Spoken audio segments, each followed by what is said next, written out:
Hello, I'm Bruce Zimmerman, and this is the Open Line Garden Show podcast for this week.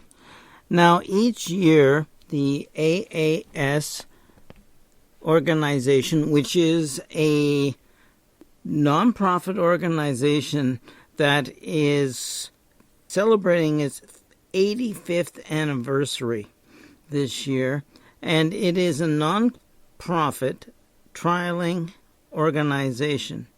So what it does is it sets up trial gardens all over North America, including Canada, and it trials from all of the producers of plants to see how well they will do, they'll stand up in the actual garden. Now, it is always judged by volunteer judges, and also you'll find that there is a best-in-class or North American or regional winners. Now, at the moment, they have, for 2018, so we're talking next year, released the 3 All-American selections for national. That means these are good to grow everywhere in North America. The first one is a sweet corn. It's called American Dream or Sweet American Dream. And it is the top trial choice, and it does come from the background of Honey and Cream, which was the AAS winner back in 1988.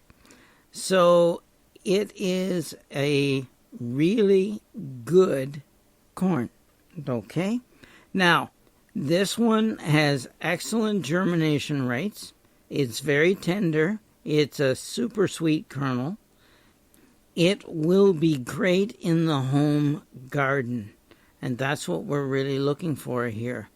American Dream matures slightly earlier than many of the comparison varieties and produces vigorous, healthy plants with cobs that have good tip fill. That means, when you pull the husk back, that little tip at the end that doesn't seem to ever have anything but immature little corn for you to cut off. Well, this has good tip fill, and that's something that you really want. It just means that you get a little more kernels for your money. It is a little earlier. It's a bicolor corn, which in my opinion is always more fun to eat. The plants grow 6 to 7 feet tall and mature in 77 days after planting the seed. The actual corn cobs can be picked fresh. They can be roasted, grilled, canned, or frozen. Boy, that's pretty good, right? So you could go and actually grow your own corn in your yard, freeze it or can it or grill it or roast it. And when you have roasted corn or grilled corn, it is really good. Particularly if you're doing the ones where you're leaving the husks on. You remove most of the silks and everything else inside, and then you pull the outer husks up over top, and you actually grill them that way. You have to soak them, I've been told, in like a big bucket of water for a long time, just so that they don't burn. I've never got it down to an art or a science yet, but I know that it is good. I have had it by people who have done it, but I guess it depends upon your barbecue and the intensity and, of course, temperatures that it does reach. The next one is an ornamental.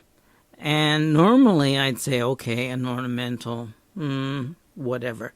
But I've been watching for, I would say, almost 2 decades, this particular group of ornamental peppers. Now, the ornamental peppers, in my opinion, are really cool. First of all, the winner is considered a flower, okay? It's called Onyx Red, and it is a pepper. It's stunning in the fact that it really gives you a big show.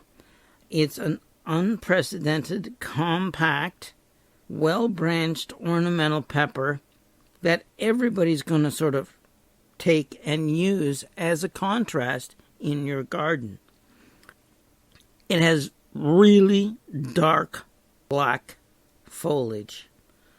And as a contrast, it has small black foliage with tons of shiny red fruit. So you got this really dark black foliage with shiny red fruit. And that really makes a statement. I mean, you're going to notice this when you walk into a garden. It is good in both plants for the beds as an ornament. It goes into borders, it goes into containers, and you can even do it as a mass planting. Many of the trials that are done on these are done in the ground, and they never do one plant. They usually do a section. So it gives you an idea of what it'll look like as a drift or a ground cover. Now, it is annual, of course. Let me say this about that. I think this will be excellent more as a specimen or mixed throughout a border, because it is such a strong contrast that it'll pick up all the other plants. Let's say you put a yellow flowering perennial in your garden, and you got a space between it and the next one. What are you going to put there? Well, if you put the dark foliage, it contrasts with the yellow flowers, but it also has red fruit. Cool. So it is something that can be worked into the average home garden, and it will be one that everybody won't have. So, kind of neat plant. The next one, and the third announcement for 2018 AS edible vegetable winner, is a tomato. Cocktail, which means that it's neither a cherry nor a fairly large tomato. It's sort of in between. It's called Red Racer. Now, Red Racer is a cocktail-sized tomato. Usually that means that it's a couple of inches across. It is in clusters as well, which I think is always cool. They produce very uniform fruit that tastes good, because let's be honest, the judges are not going to pick a tomato that doesn't. It is got a good sweet acid balance. That means it's not too sweet nor too acidic.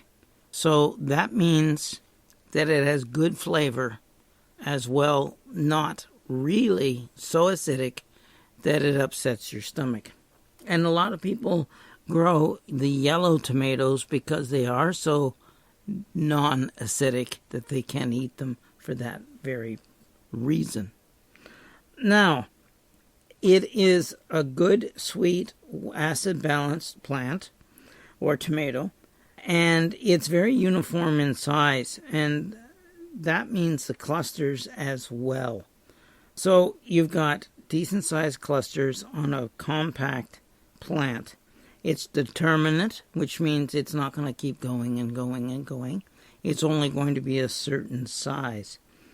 It produces about 7 to 10 days earlier than other tomatoes in this category, which is always good. Let's be honest. Nobody wants to wait for nice, fresh tomatoes from the garden. They're great for small spaces. They're great for containers, and that is good.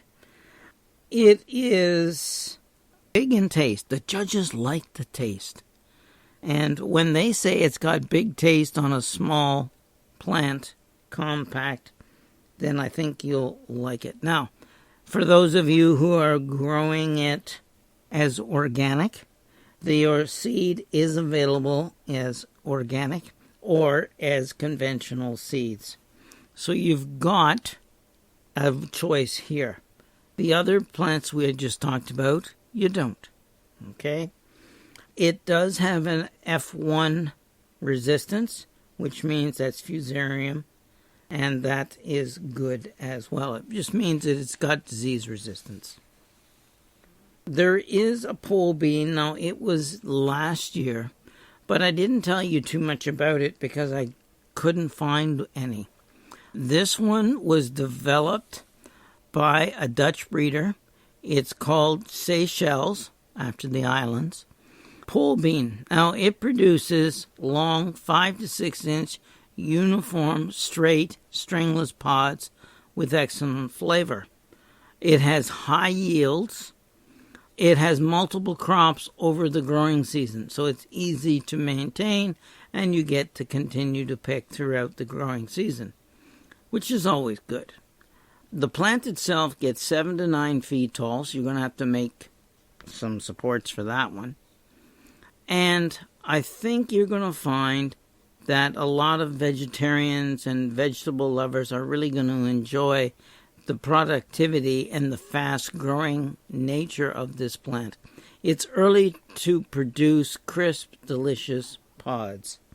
Okay, so you may want to take a look at that one as well. Now, because it was a 2017 winter, it means it's going to actually be around and probably more of it available, and maybe just easier to get. There is a fennel from last year as well. I'm not a fan of fennel, but hey, I suppose there are people out there who do like it. It was the 2017 AAS Edible Vegetable winner. It was called First in Class. As an AAS, it has never before trialed and declared a fennel as a winner in 85 years. Think about that. So this one has to be really good. It's edible bulb. It has ornamental fronds. It's a good seed producer. It is a favored food for pollinators in your garden, namely for the swallowtail caterpillars, which means they're going to nibble on it. So you may have to plant extra and share, okay? But it'll give you the big black and yellow butterflies. It has that sweet licorice anise flavor. It's got a beautiful pure white base on it. And it has a good licorice anise flavor as compared to others on the market. It is 7 to 10 days slower to bolt than the other varieties. I think you're going to find that a lot of the judges will actually have gone and grown this year because they liked it so much. Now, okra is coming more and more in. To be honest with you, I like okra in my soups, particularly vegetable or vegetable beef or etc. Because yes, we know that okra is used to thicken your soups up, but it also is very, very good. It was a 2017 edible vegetable winner. It's called Candlefire. Now, it's got red okra pods, which are round, not ribbed. They're a brighter red color than even the reddish burgundy okras. High-performing winner, receiving really high marks for productivity, taste, texture, and tenderness. It has an ornamental value because of the red pods and stems, but it also is quite maintenance-free and easy to grow. So that's good right there. You can use it as an ornamental even if you don't. It produces lots of okra. It is disease-resistant. It does grow freely and responds to frequent harvesting. So that's good. So you can do it. It's heat and disease resistant. So it's good in hot, humid climates like Niagara here normally is in the summertime. And it is, of course, the older, more aged okra pods can be used in flower arrangements.